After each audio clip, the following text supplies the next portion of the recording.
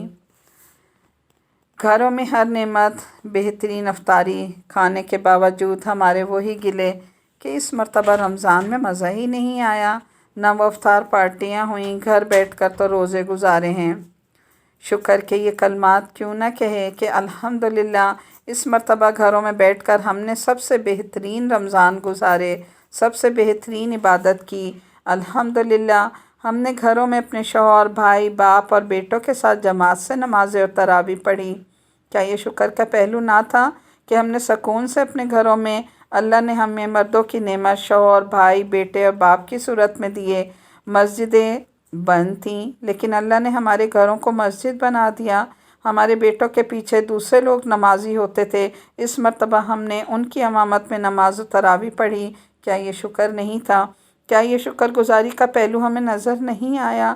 پھر بہترین رمضان گزارنے کے بعد جب عید آئی تو ہم نے بہترین کھانا پینا، بہترین کپڑے، گرمی میں ایئر کنڈیشن کمرے، اپنے شوہروں، بچوں اور مردوں، بیوی بچوں، ماں باپ، بہن بھائیوں کے ساتھ عید نہیں منائی، لیکن واہ شیطان کے کامیاب چیلنج ناشکری، ہمارے منہ وہیں کے وہیں، موڈ خراب کہ اس دفعہ تو عید کا مزہ ہی نہیں آیا، نہ کہیں باہر گئے، نہ پکنک، نہ پارٹی، بالکل بور عید گزری۔ خدارا ہوش میں آئیے اور ڈریے اللہ کے عذاب سے جو ابھی مسلط ہے ہم پر، گیا نہیں ہے، گیا نہیں ہے، گیا نہیں ہے، گیا نہیں